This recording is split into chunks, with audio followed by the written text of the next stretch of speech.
Bom dia, pessoal. Hoje eu vou começar. Essa aqui vai ser a sériezinha da oração do Pai Nosso. Eu vou ensinar então a vocês, pro pessoal também da igreja, da minha igreja ver, né? Vou enviar para vocês esse vídeo. Aqui vai ser a série completa, o estudo completo, tá? Antes de entrar na parte do Pai Nosso, eu vou explicar o que é oração e como os hipócritas fazem, tá? Vamos começar. Vai ser em diferentes partes, mas vamos lá. A primeira parte, então, o que é a oração? Lucas 11, 1 a 4. E aconteceu o que, estando ele orando em certo lugar, quando acabou, disse-lhe um de seus discípulos: Senhor, ensina-nos a orar, como também João ensinou aos seus discípulos. E disse-lhes: quando orardes, dizei: Pai nosso que estás no céu, santificado seja o teu nome, venha o teu reino, seja feita a tua vontade, assim na terra como no céu. Dá-nos hoje o pão nosso de cada dia e perdoa-nos os nossos pecados, pois também nós perdoamos a todo aquele que nos deve. E não nos deixeis cair em tentação, mas livra-nos do mal. A oração do Pai Nosso, que a gente conhece, né? Aprendeu na igreja, em casa, nas aulas de religião, quem teve isso. A oração que Jesus ensina, que mostra uma oração correta. Então, eu vou entrar nesse assunto de como orar. Eu estava pensando aqui comigo, será que eu estou orando direito? Não dá para melhorar isso aí? Vou dar uma estudada no assunto. E aí eu descobri que muitas pessoas, às vezes até cristãos, acham que a oração não muda nada. Porque para Deus, o que for para ser, vai ser. Não importa o quanto tu ore, nada vai mudar. Porque tudo é a vontade de Deus. Até para as coisas ruins é a vontade de Deus. Como se ele quisesse que o mal ocorresse, né? Uma pessoa querida morreu? É a vontade de Deus. Uma pessoa foi estuprada? É a vontade de Deus, mesmo que a gente não saiba o porquê. Os calvinistas pensam assim, não faz nem sentido. Inclusive, eu vou falar uma frase que está no livro 5 Pontos do Calvinismo, que é considerado por eles um dos melhores livros para eles. Nada nesse mundo acontece por acaso. Deus está por trás de tudo. Ele decide e faz com que aconteçam todas as coisas que acontecem. O mover de um dedo, a batida de um coração, a risada de uma garota, o erro de um digitador, até o pecado. Basicamente, se Deus não quiser, eu não vou mover meus dedos aqui, ó, isso aqui é a vontade de Deus acontecendo. Meu coração não vai bater, meu sorriso não vai abrir. Deus está sendo culpado até pelo pecado agora. Só que será que é assim mesmo? Então, vamos explicar o que é oração. Primeiro, a gente tem que entender, saber, né, que Deus é soberano, Ele é dono de tudo, ouro, prata, joias, coisas que são nossas, que são só nossas porque Deus nos deu. Ele pode tirar se quiser. E porque pertence a Ele, porque Ele criou tudo. Segundo, ele tem autoridade absoluta sobre tudo, então ele tem o direito de impor sua vontade sobre suas criaturas e criações. E terceiro, significa que ele tem o controle absoluto sobre tudo. Por causa de tudo isso, de todo esse poder e autoridade, ele deu ao homem o livre-arbítrio, ou seja, a habilidade de escolher. Então agora Deus não vai mais se meter. Então, se tu quiser subir num telhado e pular e se quebrar, não culpe a Deus. Foi tu que escolheu essa idiotice. Provérbios 19, 3. A tolice do homem perverte o seu caminho, e o seu coração se irrita contra o Senhor. Tá aí. A própria palavra diz, a gente faz as escolhas erradas da vida e quer culpar a Deus. Sentiu paz quando fez aquela escolha, meu filho? Não. Fez mesmo assim? Sim. Vai orar? Veio orar para mim sobre isso? Não. E agora quer culpar a mim? É basicamente isso, né? Que acontece. E a humanidade também tem um pouco de autoridade delegada por Deus. Gênesis 1, 27 a 28. Então Deus criou o homem à sua imagem, a imagem de Deus o criou, homem e mulher os criou. E Deus os abençoou, e Deus lhe disse: frutificai, multiplicai-vos, e enchei a terra e sujeitai-a. Dominai sobre os peixes do mar, aves do céu, todo animal que se move sobre a terra. Ou seja, se Adão tinha autoridade delegada por Deus, significa que ele era tipo um administrador, né? O ADM da criação do mundo. Só que Adão pecou, e o pecado o fez ficar num estado de rebeldia contra Deus. E Adão começou a multiplicar. Então todos os filhos herdam o estado de pecador, o estado de rebeldia. Um estado que a gente começa a fazer o que quiser, caoticamente, sem ordem alguma. Tá, mas então se a gente faz a vontade de Deus, a gente não está usando o nosso livre-arbítrio, porque a vontade dele não é a nossa. Errado. A gente tem diversas opções de fazer o bem, só que a gente normalmente escolhe o mal, né? Escolhe não seguir a boa vontade de Deus. Só que Deus nos deu o livre-arbítrio. Ele poderia forçar a vontade dele contra nós? Poderia. Ele tem o poder. Só que ele não vai fazer isso porque é a maneira justa. Porque ele deu o livre-arbítrio, então ele vai ser justo e deixar. Então a gente normalmente acaba escolhendo, né? Tem a opção de, ó, Deus tá aqui, ó, manual das coisas boas. Tu escolhe se quer fazer ou não. Só que tem consequência. E aqui tá as coisas ruins. Também tem consequência. Mas tu pode fazer se quiser. Então, agora a terra tá à mercê do homem. Como é que Deus implementa sua vontade nesse mundo? Através da oração. Pela oração, a gente dá a liberdade ao agir de Deus. Nós usamos nosso livre-arbítrio para escolher fazer o que Deus quer, sem violar o livre-arbítrio. Porque agora demos permissão para Ele agir. E Ele sabe o que é melhor para nós. A gente dá o direito a Deus usar a autoridade dele, né, sobre a terra, sobre nós. Venha a nós o vosso reino, seja feita a vossa vontade, assim na terra como no céu. Quando a gente ora nessa parte, a gente coloca as condições certas para que Deus legalmente possa impor a sua vontade sobre nós, sem quebrar o livre-arbítrio, porque é a gente que está escolhendo isso. Mateus 9, 37 a 38. Então disse aos seus discípulos, a colheita na verdade é grande, mas os trabalhadores são poucos. Rogai, pois, ao Senhor da colheita que envie trabalhadores para a sua colheita.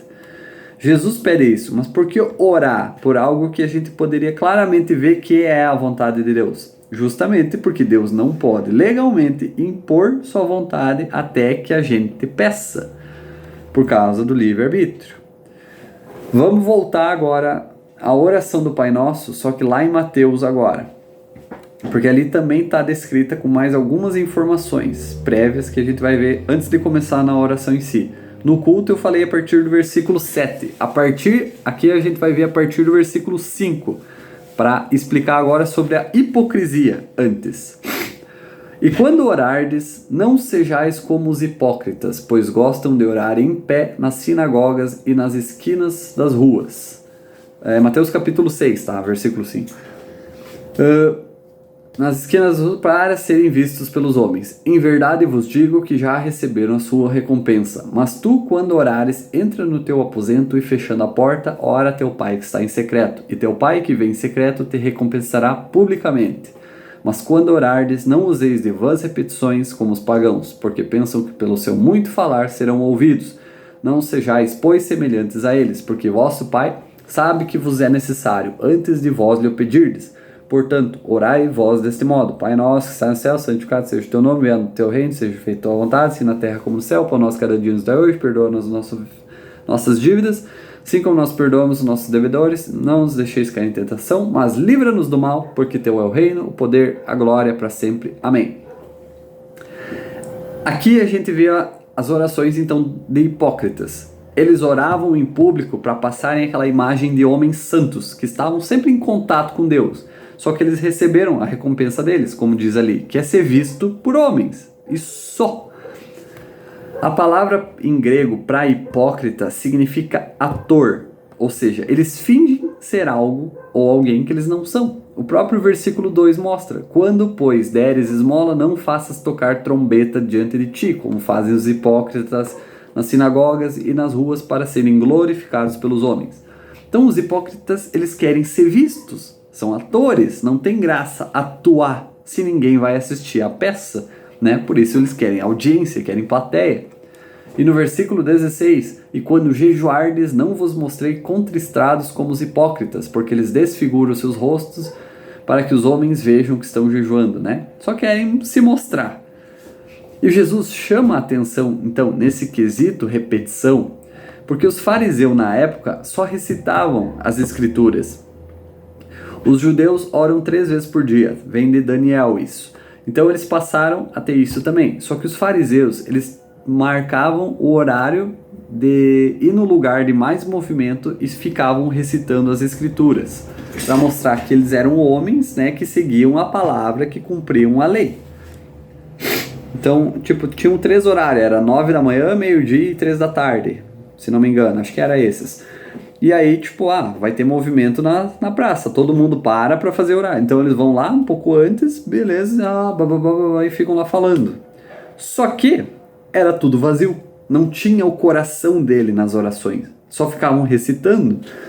E logo no versículo 6, Jesus ensina como fazer para evitar essa hipocrisia nas orações. Mas tu, quando orares, entra no teu aposento, fechando a porta, ora teu pai que está em secreto, e teu pai que te vê em secreto te recompensará publicamente. A palavra para aposento significa sala interna. Não precisa ser necessariamente no quarto, mas um lugar que tu esteja sozinho. Se tu estiver numa casa sozinho, qualquer cômodo serve. O pai está em secreto. Só ele vai te ouvir e está contigo.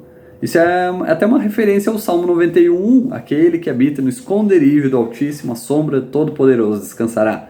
O esconderijo onde só tu e Deus, sem ninguém interrompendo.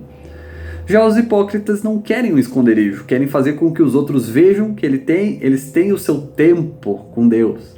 E agora, algo que a gente também tem que cuidar bastante.